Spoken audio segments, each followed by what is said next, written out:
The clock on the wall showed 8:47 p.m. when Rebecca wiped down the same spot on the bar for what felt like the 100th time that night. Her feet ached in her worn-out sneakers, and she could feel a headache building behind her eyes. Tuesday nights at Valentino's were usually quiet, but tonight a group of business people had reserved the entire back section, and they'd been ordering expensive wine for hours. She glanced across the dimly lit restaurant at the grand piano sitting in the corner. Nobody had played it in months. The owner kept it there because he thought it made the place look classy. But most nights it just collected dust. Rebecca could see her reflection in its polished black surface from where she stood. And for a moment, she let herself remember what it felt like to sit on that bench with her fingers on the keys. But that was a long time ago. These days, she was just trying to make it through each shift without thinking too much about the stack of bills waiting for her at home. Table 12 needs another bottle of the Barolo, her manager called out, snapping her back to reality. Rebecca grabbed a fresh bottle from the wine rack and headed toward the back section. The group of 7 sat around a large circular table, laughing and talking loudly. They were celebrating something, that much was obvious. One man in particular seemed to be the center of attention. He was maybe in his mid-50s, wearing an expensive suit that probably cost more than Rebecca made in 3 months. His hair was graying at the temples, and he had the kind of relaxed confidence that came from never having to worry about money. "Ah, perfect timing," the man said as Rebecca approached. His voice was warm but carried the tone of someone used to being listened to. "We were just about to run dry." Rebecca smiled politely and began opening the bottle. Her hands moved automatically through the familiar motions while her mind drifted to the phone call she'd gotten during her break. Her mom's hospital had called again about the outstanding bills. The woman on the phone had been nice about it, but the message was clear. They needed payment soon. "You have musicians' hands," the man said suddenly. Rebecca nearly dropped the corkscrew. "Excuse me." He gestured at her fingers as she poured the wine. "Those calluses. I've seen them before on pianists.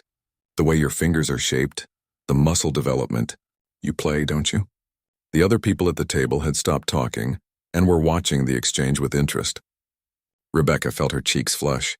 She didn't like being the center of attention, especially not from wealthy customers who probably thought they could figure out everyone's life story. "I used to," she said carefully, finishing the pour. "A long time ago." "How long?" he pressed, leaning back in his chair. "Does it matter?" Rebecca's voice came out sharper than she intended. She immediately regretted it. The last thing she needed was to offend a big-spending customer and lose this job too. But the man didn't seem offended. Instead, he smiled like she'd said something interesting. "It matters because that piano over there hasn't been played in who knows how long, and I'm curious what it sounds like." "I'm sure it's fine," Rebecca said, trying to edge away from the table. "Can I get you anything else?" "Actually, yes." The man pulled out his phone and tapped at the screen. "I have a proposition for you.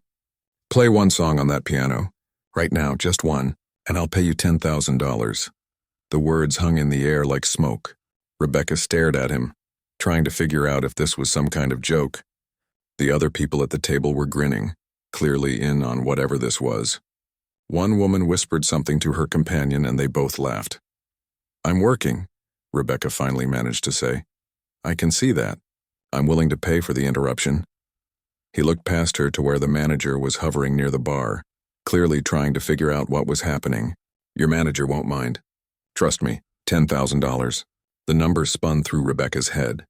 That would cover her mom's hospital bills with money left over. That would mean she wouldn't have to pick up extra shifts at the diner on weekends. That would mean sleeping through the night without waking up in a panic about the eviction notice taped to her apartment door. But she hadn't played in public since her dad died 5 years ago.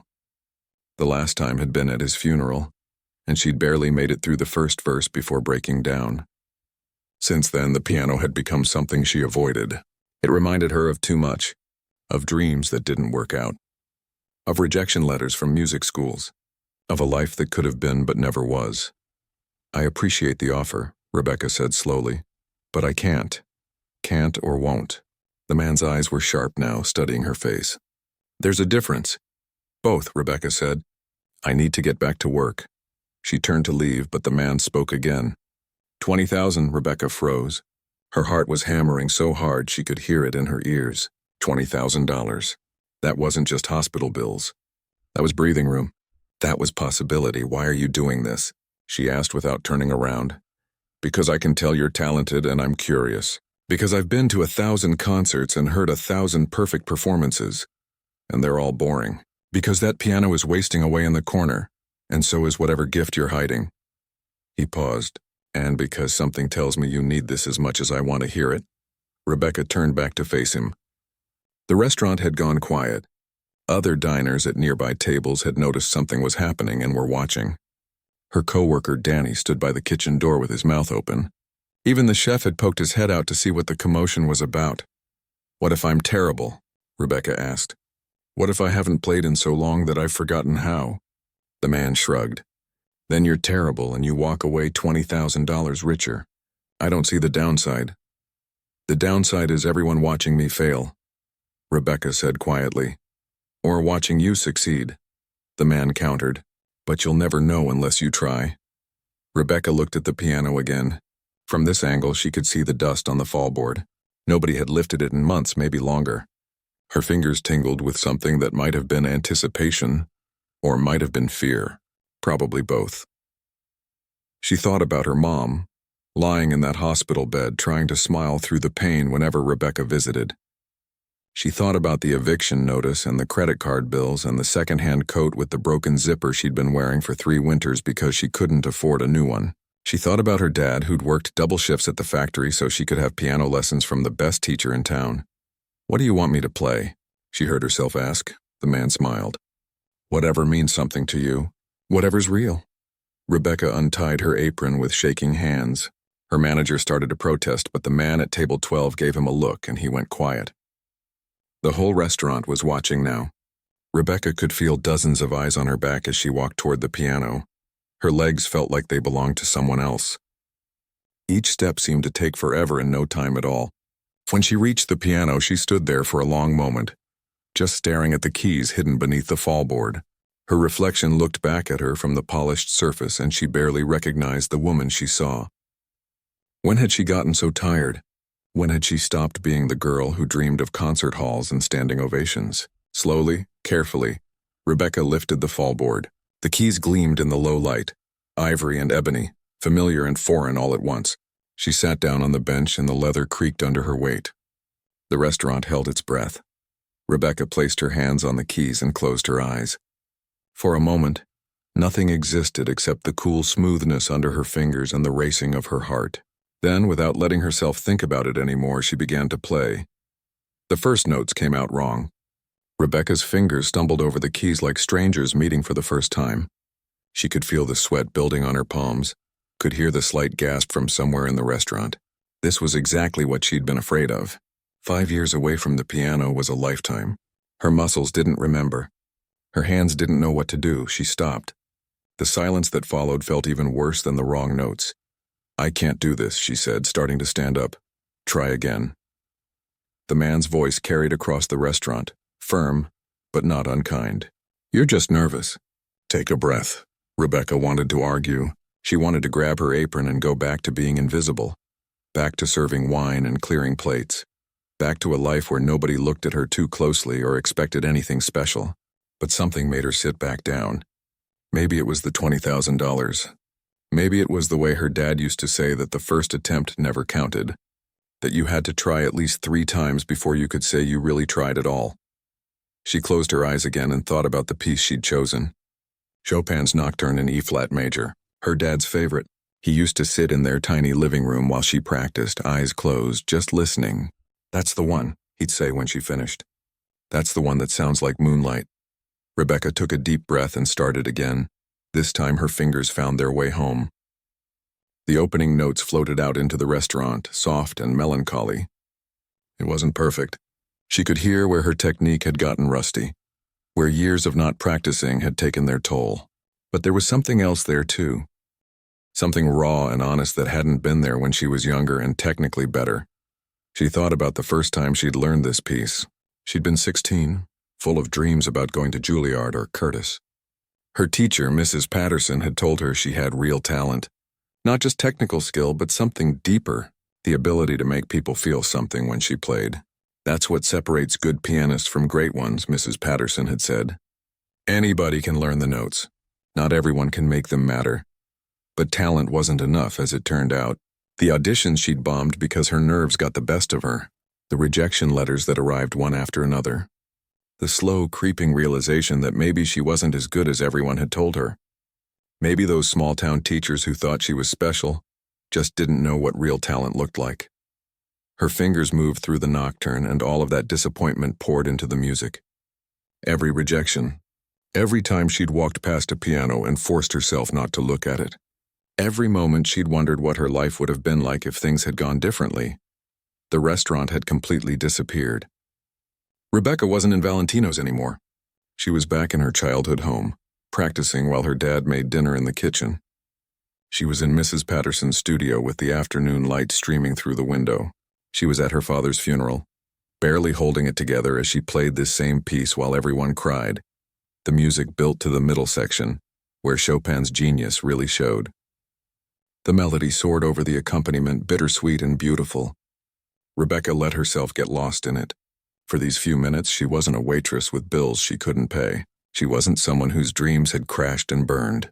She was just a person talking to a piano, having a conversation in the only language that had ever made complete sense to her.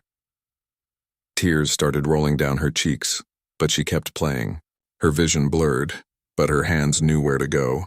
This was what she'd been afraid of. Not that she'd forgotten how to play, but that playing would remind her of everything she'd lost.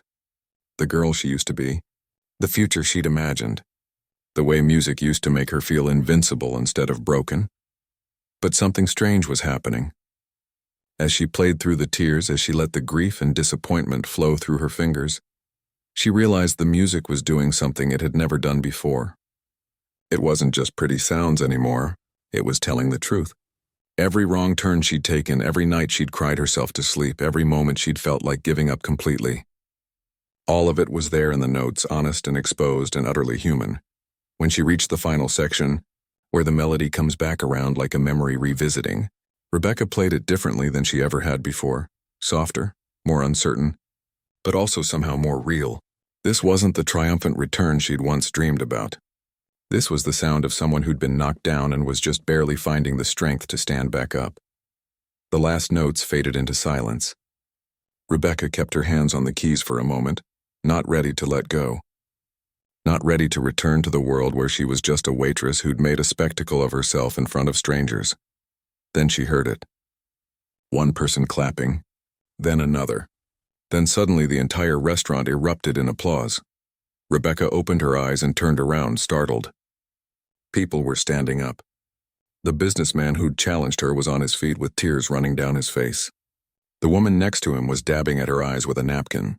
Even the hardened-looking chef by the kitchen door was wiping his face with his sleeve. Her co-worker Danny was crying openly, not even trying to hide it. Her manager stood frozen by the bar, looking like he'd just witnessed something he couldn't quite explain. Regular customers who'd been there dozens of times were staring at her like they'd never really seen her before. The applause kept going. Someone whistled. Someone else shouted, "Bravo!" Rebecca sat there on the piano bench, completely overwhelmed. She'd expected polite clapping if she did okay. Maybe silence if she did poorly. She hadn't expected this. This felt like something breaking open inside a room that had been sealed shut for too long. The businessman made his way over to the piano. Up close, Rebecca could see that his eyes were red. He wasn't pretending to be moved. He genuinely was. "I've been to Carnegie Hall," he said, his voice rough with emotion. "I've heard Lang Lang and Yu Zhawang and every famous pianist you can name. I've never heard anything like what you just did." Rebecca shook her head. "That wasn't even good, technically. I made mistakes. My timing was off in places. Technique is just mechanics," he said. "What you just did was art. Real art. The kind that makes people remember why they're alive." He pulled out his phone again. "I'm transferring 50,000 to your account instead of 20. That performance was worth 10 times that much, but it's what I can do right now." "I can't accept that much," Rebecca said automatically. "That's too much." "It's not nearly enough," he insisted. "But there's more. I run a foundation that supports artists, people with real talent who need a second chance. I want you in our program. Full funding for whatever training you need, connections to teachers, venues, opportunities. Everything you need to do this professionally. The words felt like they were coming from underwater. Rebecca couldn't quite process what she was hearing. Things like this didn't happen to people like her. This was the kind of story you read about online and assumed was fake. I have a job, she heard herself say. I have responsibilities. My mom is sick and I'm all she has. I can't just abandon everything to chase some dream that didn't work out the first time. Who said anything about abandoning anything? The man asked. The money I'm sending will cover your immediate needs. The program is flexible. You can keep your job if you want, though I don't know why you'd want to. He paused. And as for dreams that didn't work out, that's because you were trying to fit into someone else's version of success. What you just played wasn't about perfection. It was about truth. That's what people need to hear. Rebecca looked around the restaurant again. People were still standing, still watching her. Some had their phones out recording. Tomorrow this would probably be all over social media. The thought made her stomach clench with anxiety. I'm scared, she admitted quietly. Of what? The man asked. Of failing again. Of letting people down. Of trying my hardest and finding out it's still not good enough. She wiped at her wet cheeks. Of hoping for something and having it fall apart. The businessman nodded slowly. Those are all good reasons to be scared. But let me ask you something. How do you feel right now? In this exact moment after playing that piece? Rebecca thought about it. Terrified, yes. Exposed and vulnerable, absolutely. But underneath all of that was something else. Something she hadn't felt in 5 years. A tiny spark of possibility. A whisper that maybe, just maybe, she could be more than what she'd resigned herself to being. Alive, she said finally. I feel alive. Then that's your answer, he said simply. Rebecca sat in her manager's office 20 minutes later, still shaking. Her phone kept buzzing with notifications.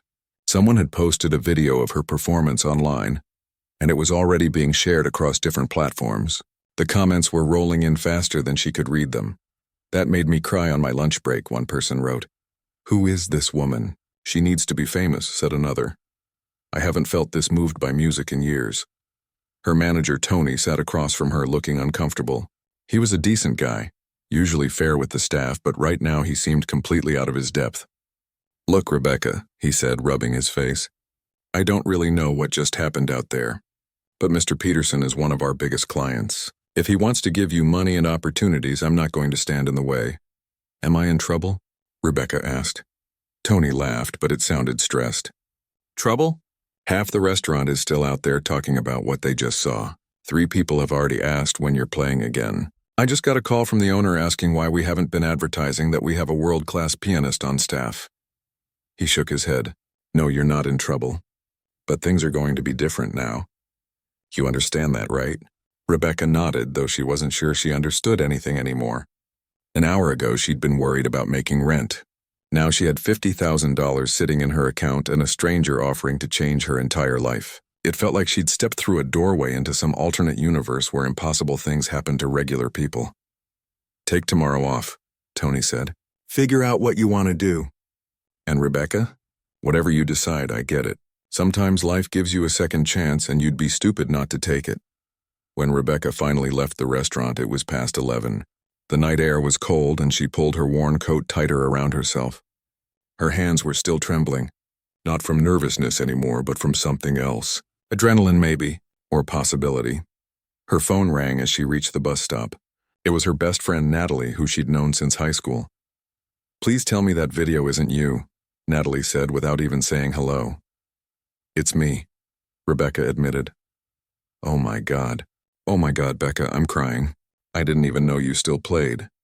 You never talk about music anymore. I thought you'd given it up completely. I had, Rebecca said, until tonight. The comments are going crazy. People are asking where you perform, if you have recordings, everything. One guy says he's a booking agent and wants to talk to you. Someone else is asking if you give lessons. Natalie paused. This is huge, Becca. This could change everything. I know, Rebecca said quietly. That's what scares me. She got home to her tiny apartment around midnight. The eviction notice was still on the door, but it felt different now. Less like a threat and more like a relic from an old life that was already starting to fade. She peeled it off and threw it in the trash. Inside, Rebecca sat on her second-hand couch and finally let herself check her bank account. The 50,000 was really there. She stared at the number, trying to make it feel real. This was enough to pay every bill she had. Enough to take care of her mom's medical expenses. Enough to breathe for the first time in years. But it was what the money represented that really got to her. Someone had heard her play and thought it was worth this much. Someone believed in her talent enough to invest in it.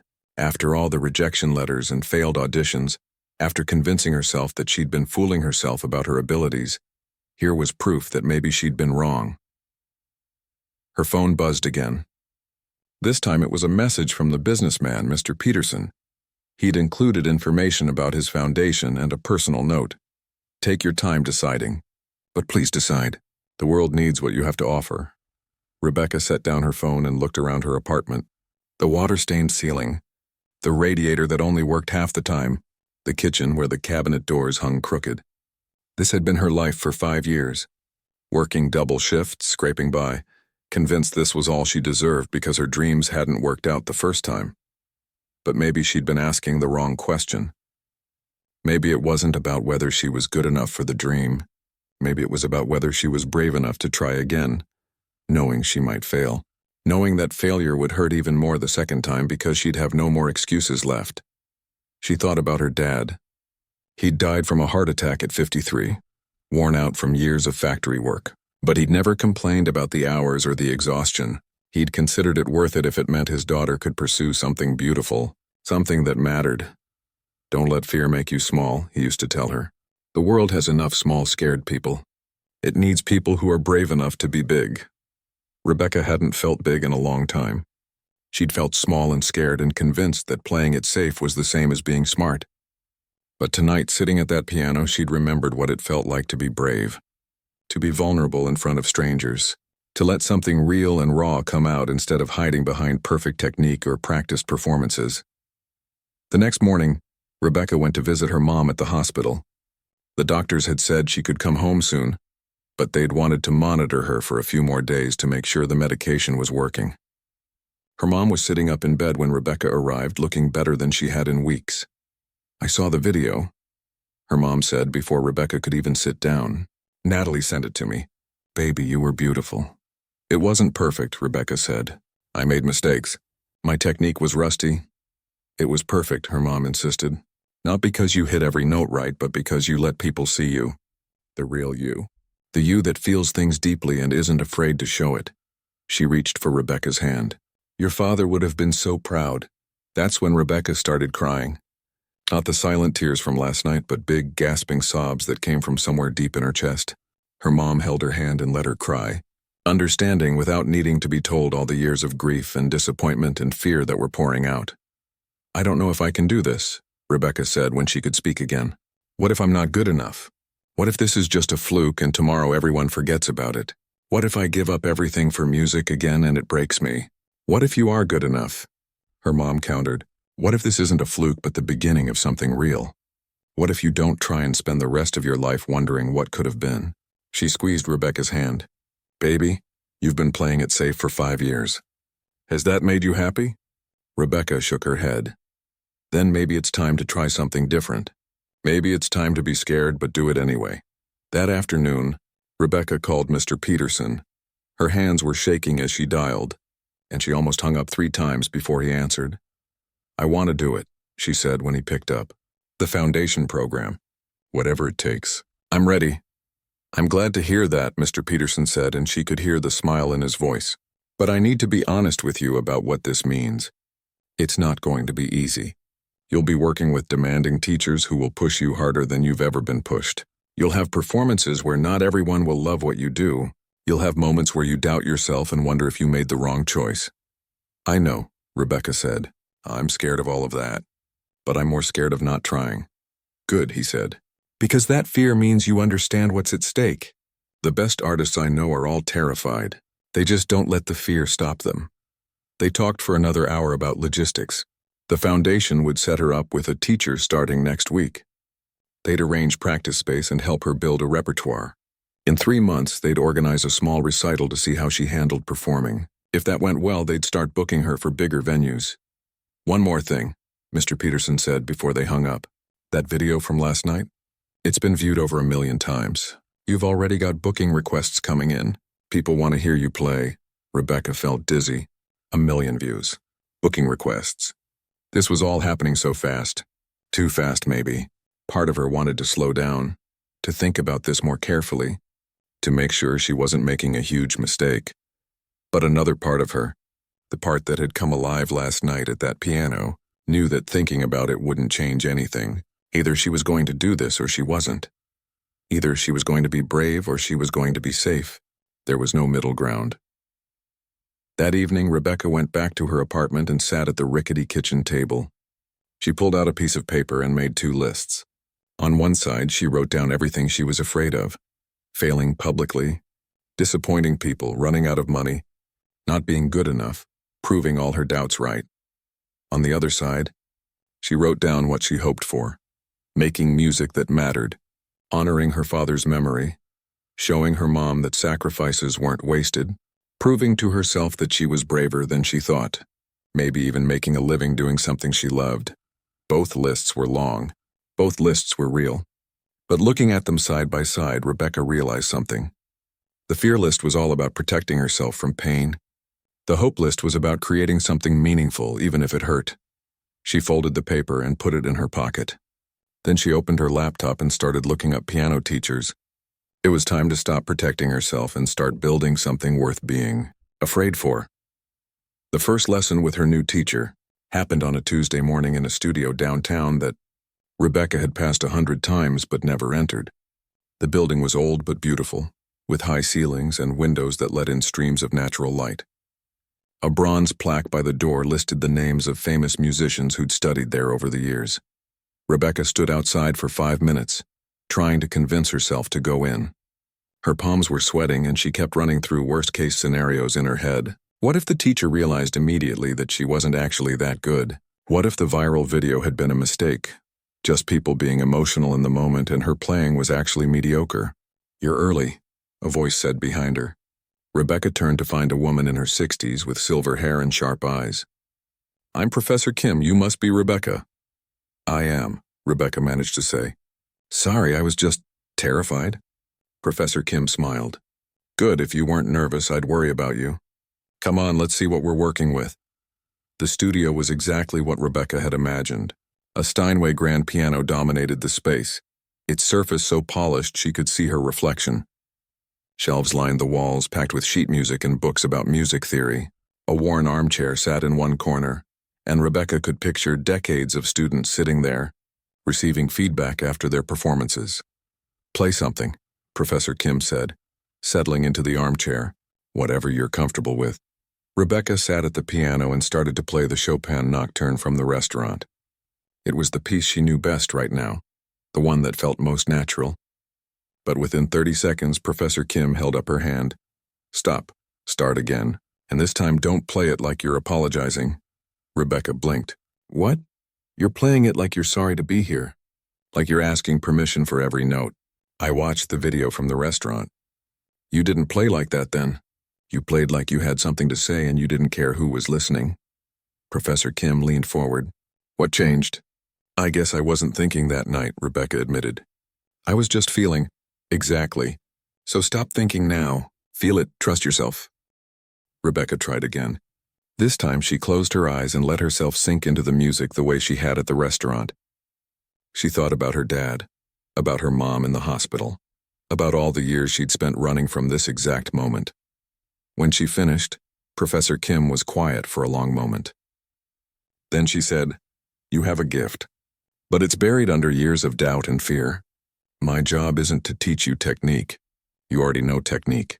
My job is to help you trust your gift enough to share it without apologizing for it." They worked for 2 hours that first day.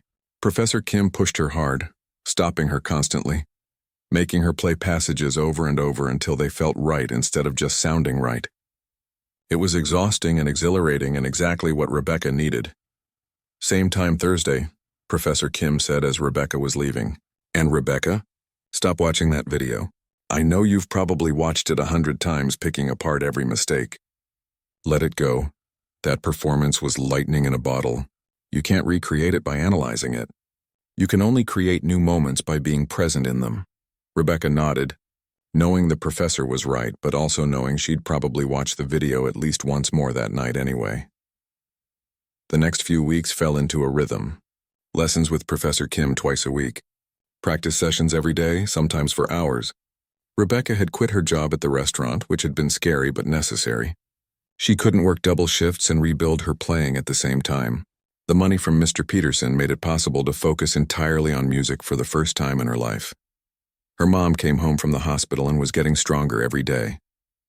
Rebecca would practice in the morning, then visit her mom in the afternoon, bringing groceries and making sure she took her medication. Her mom loved hearing about the lessons and the progress Rebecca was making. "You're different now," her mom said one afternoon while they were having tea. "Lighter somehow. Like you're not carrying around such a heavy weight." Rebecca thought about it. "I think I spent so many years telling myself I wasn't good enough that I started believing it. Now I'm having to unlearn all of that." "Your father never doubted you," her mom said. "Not for a second. He always said you had magic in your fingers. I think he'd be happy to know you're finally believing it too. But not everything was easy. Some days Rebecca sat at the piano and felt like she'd forgotten everything. Her fingers would stumble. The music wouldn't flow. She'd get so frustrated that she'd have to walk away and come back later. Professor Kim said this was normal. You're rebuilding your relationship with music. Sometimes it's going to feel awkward and forced. That's part of the process. The key is to keep showing up, even on the days when it feels impossible. Rebecca also had to deal with the attention from the video. Her social media following had exploded. People sent her messages every day asking when she'd perform again, where they could hear her music, whether she gave lessons. Some messages were kind and encouraging. Others were critical, picking apart her technique or saying she'd been overhyped. "Don't read the comments," Natalie advised over coffee one Saturday. "Seriously, nothing good comes from reading comments online. Focus on the work." But Rebecca couldn't help herself. She'd scroll through messages late at night, reading both the praise and the criticism, letting both of them get too deep into her head. The praise made her feel like a fraud because she didn't feel like she deserved it. The criticism confirmed all her worst fears about not being good enough. "You need thicker skin," Professor Kim said when Rebecca mentioned this during a lesson. "Critics are going to criticize. That's what they do. The question is whether you're making music to please critics or to express something true, because if it's the former, you'll never be satisfied. There will always be someone who thinks you should have played it differently." "What if they're right, though?" Rebecca asked. "What if I'm not as good as people think?" "Then you get better," Professor Kim said simply. "But you don't stop. You don't shrink yourself to fit other people's expectations. You grow into your own vision of what you want to be."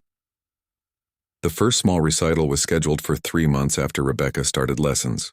It would be at an intimate venue downtown, maybe 50 people in the audience.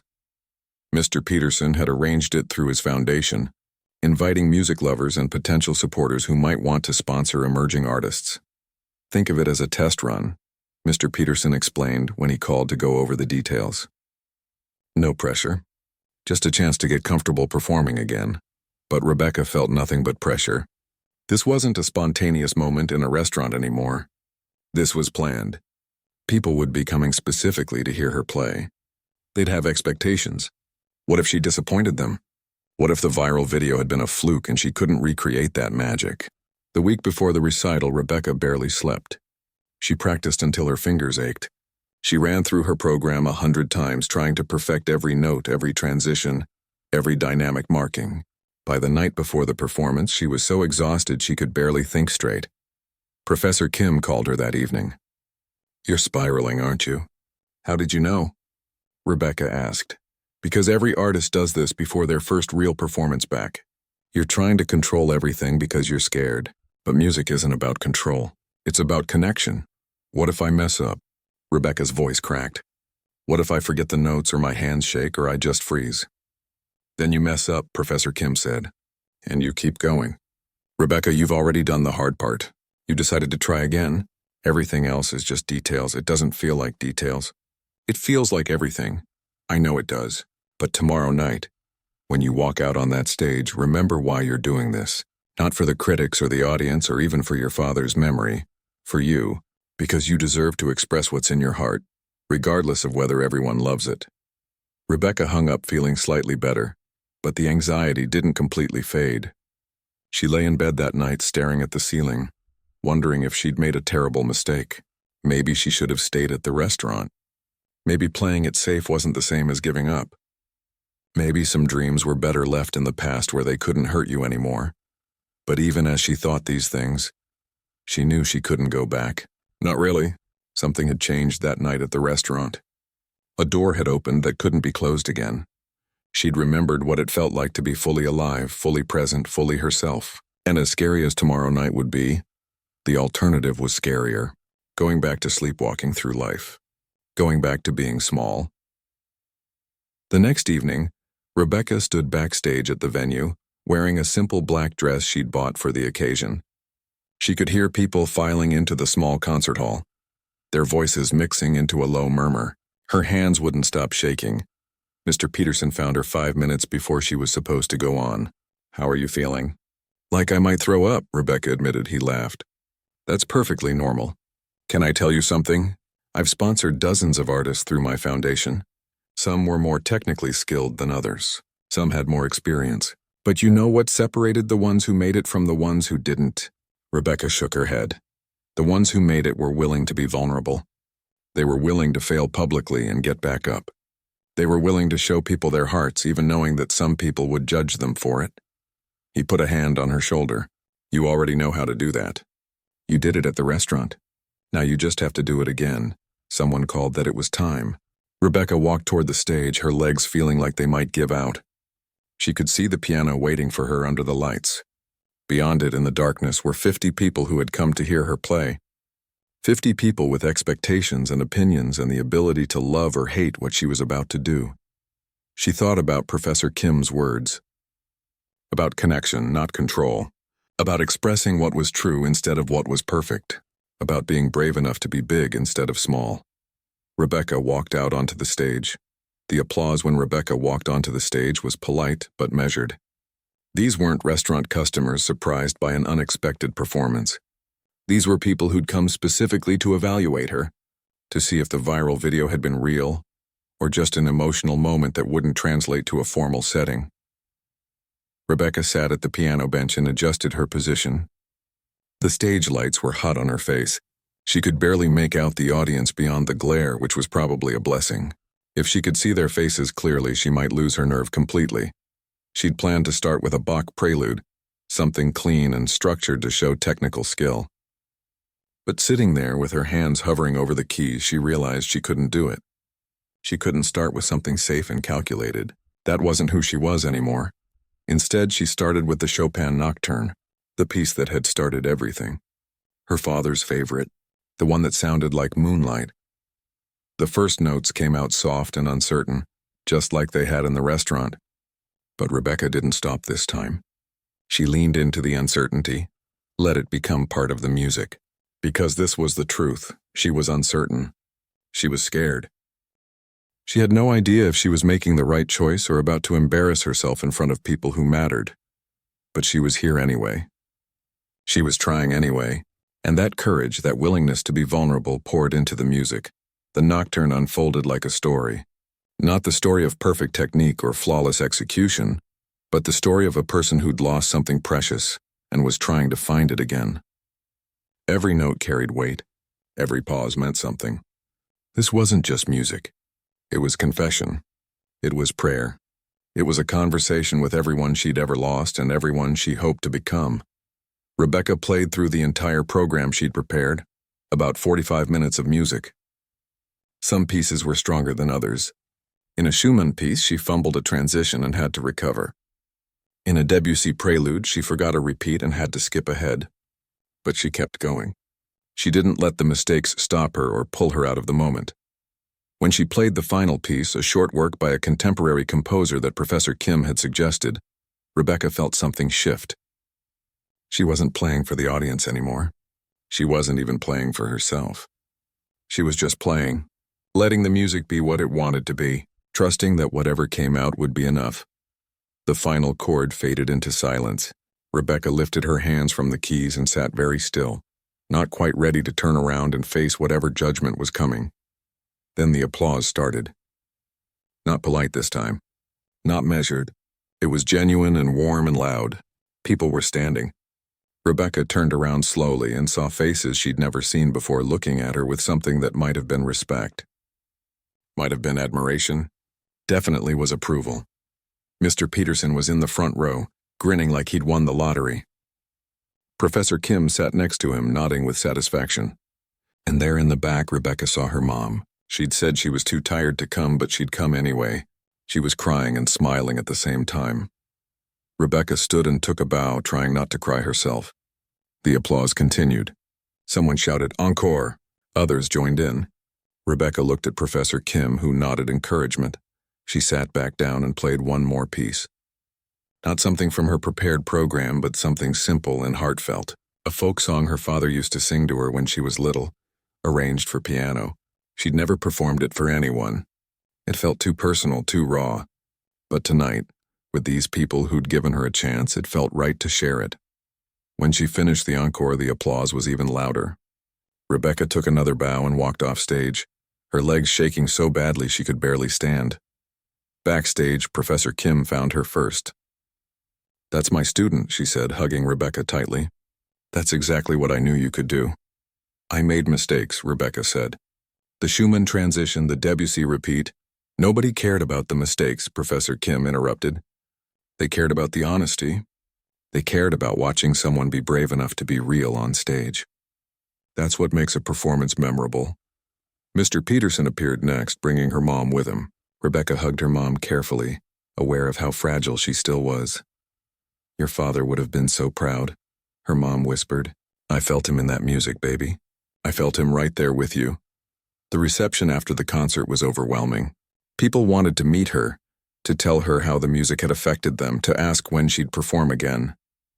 One woman said the Chopin Nocturne had made her think of her own father, who'd passed away last year. A man said the Debussy had reminded him why he'd fallen in love with music in the first place. A booking agent approached with a business card. "I represent several concert venues in the city. I'd love to talk about getting you scheduled for some performances. Nothing too big at first, but I think there's real interest in what you're doing." Rebecca took the card, trying to process everything that was happening. 3 months ago, she'd been a waitress, convinced her dreams were over. Now she had an agent interested in booking her. It felt surreal. Later that night, after everyone had left and she was finally alone in her apartment, Rebecca sat on her couch and let herself feel everything. The fear before the performance. The uncertainty during it. The joy of connecting with an audience. The grief that still lived in every note she played. The hope that maybe, just maybe, she could actually do this. Her phone buzzed with a text from Professor Kim. "You did good, kid." "Now the real work begins," Rebecca smiled. She knew what her teacher meant. Tonight had been important, but it was just the beginning. There would be more performances, more challenges, more moments of doubt. There would be bad reviews and difficult audiences and nights when she questioned everything. But there would also be more moments like tonight.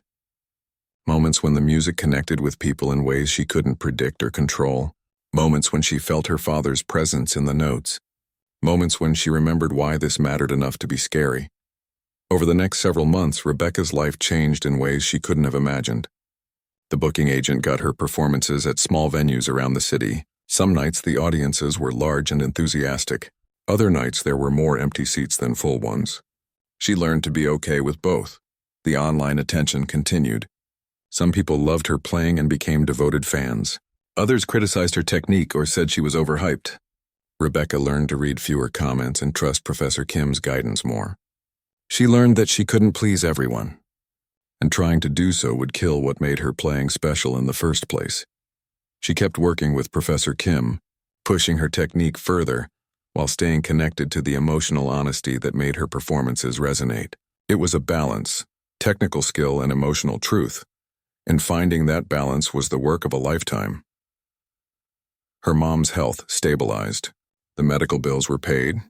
They moved into a nicer apartment together, one with space for a small upright piano that Rebecca could practice on at home. Sometimes her mom would sit and listen while Rebecca worked through new pieces, the way her father used to do. About a year after that first performance at the restaurant, Rebecca got an invitation to perform at a much larger venue, a real concert hall with hundreds of seats. It was both terrifying and thrilling. She'd come so far from that scared waitress who hadn't touched a piano in 5 years. The night of the concert, Rebecca stood backstage and thought about everything that had led to this moment. The businessman who'd challenged her. The viral video that had changed everything. Professor Kim's patient teaching. Her mom's support. Her father's memory pushing her forward. But mostly she thought about herself. About the choice she'd made to try again, even when she was terrified. About the courage it had taken to be vulnerable in front of strangers. About learning to trust her gift instead of hiding from it.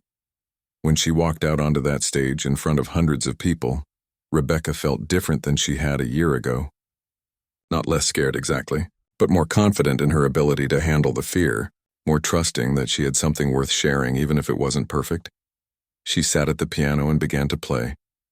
The Chopin Nocturne once again. It had become her signature piece, the one that people associated with her, but she played it differently now. More assured, more herself, still emotional and honest, but also claiming her right to be there, to take up space, to share her voice with the world. The music filled the concert hall, and Rebecca knew without seeing them that people were feeling it. That connection was happening again, that mysterious thing that made music matter. She was giving them her truth and they were receiving it with open hearts.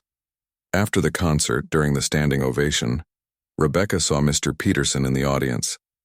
He caught her eye and gave her a small nod. Not congratulations exactly, more like acknowledgement. They'd both known she had this in her. It had just taken the right moment and the right challenge to bring it out.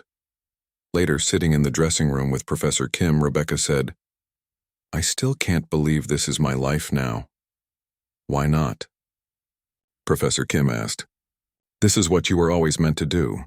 You just took a detour to get here. What if I'd never gone to that restaurant that night?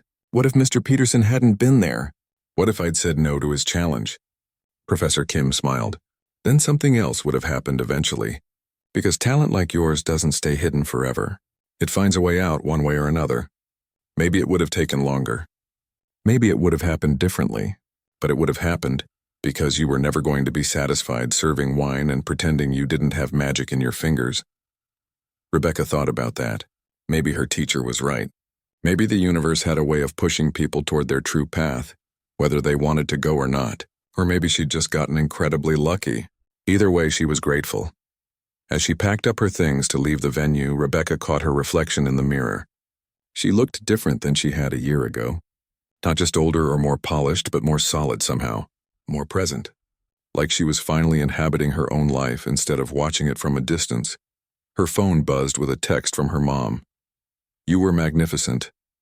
Your father would have burst with pride. Rebecca smiled and texted back, "I finally believe you," and she did.